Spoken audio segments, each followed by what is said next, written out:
Hey guys, what's going on? So here it is, the 2025 Sherco SE 250.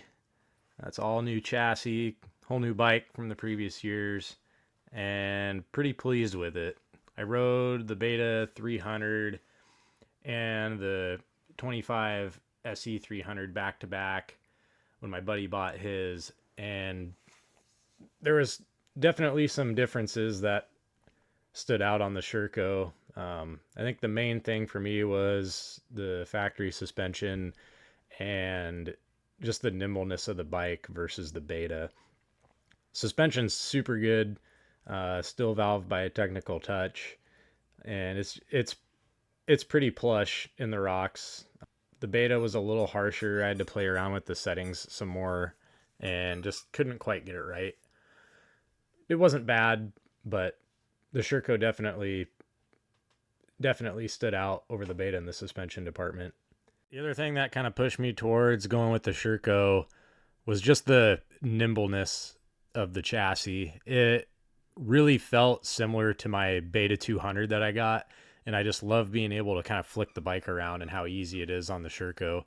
Not sure why, obviously something to do with the center of the gravity and the chassis design, but the Sherco's 2 pounds lighter according to their website than the Beta, but it definitely feels a lot lighter than just 2 pounds because it was very flickable, and it had a noticeable difference in the handling over the Beta. So as you can see, I got all the guards from Bulletproof Design for the bike. It was one of the first things I did. Really liking these newer style radiator guards. They don't make the braces, which isn't a big deal because the guard itself sticks out about an inch past the radiator. So laying over, it's going to be pretty much near impossible, I think, for a rock to get past that and smash in your radiator. Unlike on the Beta, it's a more of a flush fit, so you got to buy the brace kit as well. Not a big deal, just a little bit more money. It's kind of nice. I got the front guard on there. Went with all black, kind of like the black on blue color scheme. And then the golden tire front, and went with my typical VE33S in the back. It's kind of my go-to tire setup. Then top of that, we got the XSS hand guards. Really loving those. I ran those on the Beta first. Wasn't sure how I was going to like them, but I like them a lot. It's nice having a little bit of give when you hit a tree. It doesn't totally yard the bars out of your hand. So it's pretty good protection. Then we also can't forget, got the AXP full-length skid plate on there. Also another nice thing to throw on. Just like getting all the guards and protection out of the way when you get a new bike, because if you don't, you end up just going out and smashing it, and then you got to buy new parts in the thing you were going to get in the first place. So I had to go with the Midwest Mountain Engineering clutch lever. Probably should do a review video on those as well. Super awesome. Some people don't like them, not too sure why, but the pull on them is just super smooth, and it's a little bit longer pull. I mean, you can almost pull the thing with your pinky, but I kind of like the longer pull. Just gives you a little more finesse on the clutch. You can be a little more precise when you got the front tire up and trying to work it in the rocks. That and your hand just doesn't get tired. So the nice thing on the new bikes here, they changed the swing arm, and just the machining quality is a lot nicer. That, and my favorite part is they have the keyed bolts for the swing arm linkages, so you don't got to sit there with a wrench and try and fight it from the other side. Just get the impact on there and take it apart. There's the new fuel petcock, pretty similar to the Beta. It's no longer tucked inside the frame like it was way back there. That, and then just the fit and finish with the subframe attaching to the frame. They kind of key out the mounts, and just the overall fit and finish, I think, is improved a lot on the bikes. Not that it, affects the performance. It's just they've definitely improved. It's gotten a lot nicer. So this is the first time that I actually rode the bike. Jason Sherman from Dirt Bike Safety Training had one of these from Sherco as a demo, and this is actually the bike that I bought. So it was pretty nice being able to test it out, especially in the faster stuff, because that was kind of more of my reason of selling my Sherco 300 and going to a 250 was just I like the top end power a little bit better, and I found myself riding my 200 in the woods more on the tighter single track. The stability in the chassis is great, super nimble like I was saying before, but here this is a completely stock bike. Nothing has been touched on it as it would from the factory. I think it had 8 miles on it or something when I rode it.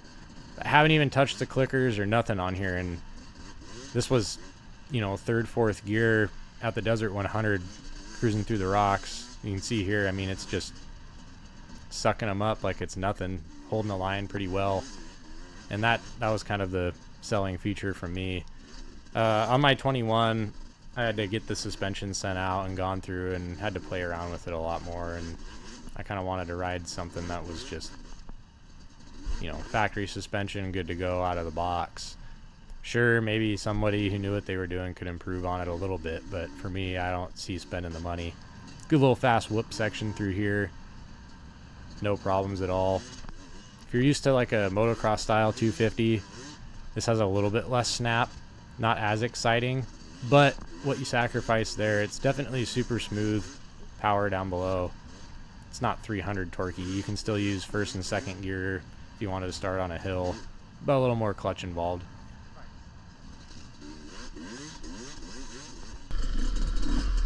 So just the other week, we took a trip over to Kelowna, Canada, to Bear Creek ORV, and they got about 150 miles of trails there, a bunch of double track, single track, a lot of flowy, a lot of black diamond, just a good variety of riding. And we did about 130 miles over the course of 4 days, and that was really my first big trip of the year, and I got to put a lot of hours on the bike and get a good feel for it. So far, it's done pretty well in pretty much every type of terrain, good all-around bike.